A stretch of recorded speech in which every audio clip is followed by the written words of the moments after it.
सुमित्रा नंदन पंत जी की रचनाएं। सुमित्रा नंद पंत जी को आधुनिक हिंदी साहित्य का युग प्रवर्तक भी माना जाता है। उन्होंने महज 7 साल की नन्ही उम्र से ही कविताएं लिखना शुरू कर दिया था। दरअसल उनका जन्म 20 मई सन 1900 में उत्तराखंड के अल्मोड़ा की सुंदर वादियों के बीच बसे गांव कसौनी में हुआ था।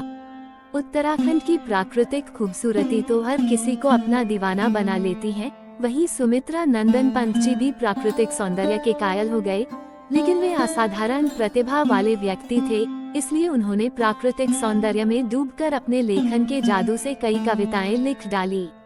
इसलिए सुमित्रा नंदन पंत जी को हिंदी साहित्य का वर्ड्सवर्थ भी कहा गया।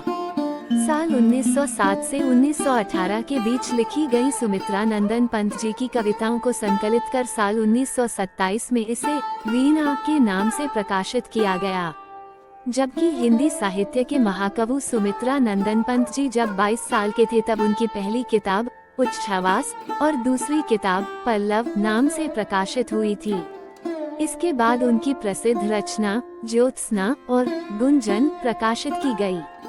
सुमित्रा नंदन जी की इन तीनों रचनाओं को कला साधना एवं सौंदर्य की सबसे अनुपम कृति माना जाता है। सुमित्रा नंदन पंत जी के अंदर देश प्रेम की भावना भी निहित थी।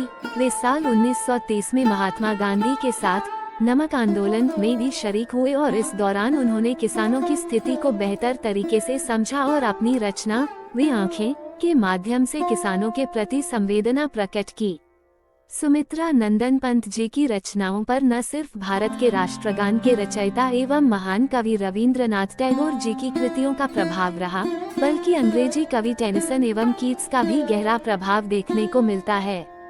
छायावादी प्रकृति के उपासक सुमित्रा नंदन पंत जी को अपनी भाषा पर पूरी तरह से नियंत्रण था। सुमित्रा नंदन जी अपने जीवन के 18 साल तक छात्रावादी रहे। इस दौरान उन्होंने प्राकृतिक अनुभव को अपनी रचनाओं में लिखा।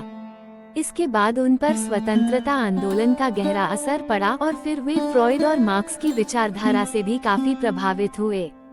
इसके बाद फिर उन्होंने एक प्रगतिवादी कवि के रूप में अपने विचारों को अपनी कृतियों में सृजनात्मक तरीके से उतारा। सुमित्रानंद जी अपने जीवन में अध्यात्मवादी पड़ाव से भी गुजरे। दरअसल जब वे पुंडुचेरी में एक आश्रम गए थे तो वे श्री अरविंदों के दर्शन के प्रभाव में आए और फिर उन्होंने अध्यात्म के भाव को अपनी रचनाओं में उकेरा। इस तरह सुमित्रानंदन पंत जी अपने जीवन के अलग अलग पड़ाव में अध्यात्मवादी, छायावादी और प्रगतिवादी रचनाकार रहे। सुमित्रा नंदन जी ने नवमानववादी रचनाएं भी लिखी। वे अपनी सहज और कोमल कल्पना के कारण सुविख्यात रहे हैं। आपको बता दें कि छायावाद युग के प्रमुख कवि सुमित्रानंदन पंत जी ने अपनी 77 साल के जीवन काल में कई पुस्तकें लिखी, जिनमें उपन्यास, कविता, निबंध, पद्य, नाटक आदि शामिल हैं। उनकी महत्वपूर्ण रचनाओं में उच्छ्वास, ज्योत्सना, पल्लव, स्वर्णधूलि, वीणा, युगांत, गुंजन, ग्रंथि, मेघनादवध, कविता संग्रह, ग्राम्या, मानसी, हार, उपन्यास युगवानी, स्वर्ण किरण, युगांतर, काला और बूढ़ा चांद, अतिमा, उत्तरा, लोकायतन, मुक्ति यज्ञ, अवगुंठित, युगपथ, सत्यकौम, शिल्पी, सौवर्ण, चिदम्बरा, पतझड़, रजतशिखर, तारापथ आदि शामिल हैं। इसके अलावा 5 कहानियों नाम से उनका एक कहानी संग्रह भी काफी लोकप्रिय रहा। इसके अलावा उनका उपन्यास हार को भी काफी ख्याति मिली। उनके इस उपन्यास को साल 1960 में प्रकाशित किया गया था।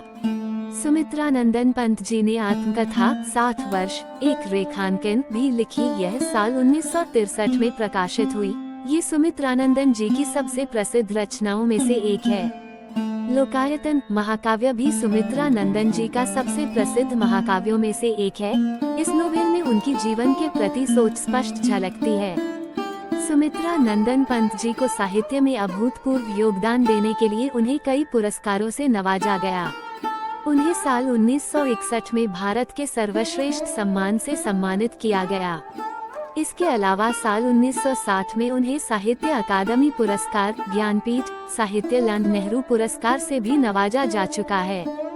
सुमित्रा नंदन पंत जी की मुख्य रचनाएं।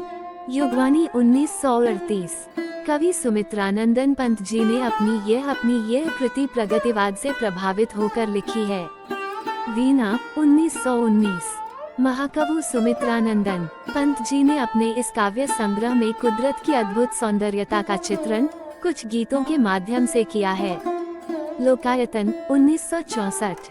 सुमित्रानंदन पंत जी का ये प्रसिद्ध महाकाव्यों में से एक है। इस महाकाव्य में कवि ने अपने दार्शनिक एवं सांस्कृतिक विचारधारा अभिव्यक्त की है।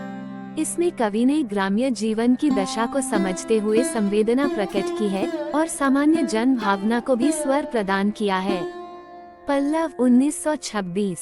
हिंदी साहित्य के महान कवि सुमित्रानंदन पंत जी ने इसमें खुद को एक छायावादी कवि के रूप में स्थापित किया है। इसके अलावा इसमें उन्होंने अपने प्रकृति के प्रति प्रेम एवं उसकी खूबसूरती का बखान किया है। ग्रंथि 1920। हिंदी साहित्य के महाकवि सुमित्रानंदन पंत जी ने अपने इस काव्य संग्रह में कुदरत को माध्यम बनाकर अपने वियोग व्यथा को व्यक्त किया है। गुंजन 1932। अपनी इस रचना में भी महाकवि सुमित्रानंदन पंत जी ने अपने कुदरती प्रेम और इसकी अद्भुत छटा का खूबसूरत तरीके से वर्णन किया है। ग्राम्या 1940। महाकवि सुमित्रानंदन पंत जी ने अपनी इस रचना को समाजवाद और प्रगतिवाद से प्रभावित होकर लिखा है। दलित पीड़ितों के प्रति कवि ने अपनी इस रचना में संवेदना प्रकट की है। युगांत 1937। महाकवि सुमित्रानंदन पंत जी की इस रचना में भी समाजवाद का प्रभाव साफ दिखता है। सुमित्रानंदन पंत जी की कुछ अन्य रचनाएं इस प्रकार हैं। युगपथ 1949।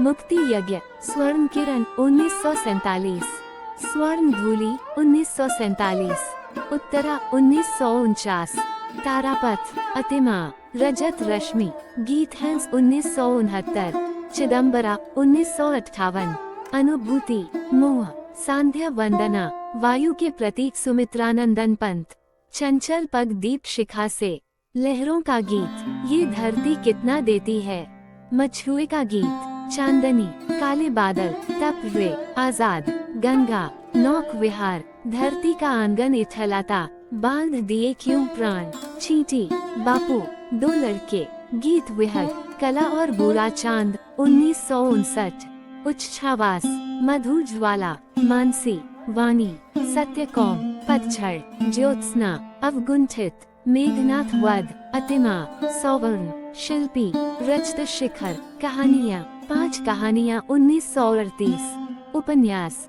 हार 1960, आत्मकथात्मक संस्मरण, 60 वर्ष, एक रेखांकन 1963। सुमित्रानंदन पंत जी ने जिस तरह खड़ी और प्रांजल भाषा का इस्तेमाल कर अपनी भावनाओं को बेहद सरल और सरस तरीके से अपनी कृतियों में प्रकट किया है, वह प्रशंसनीय है।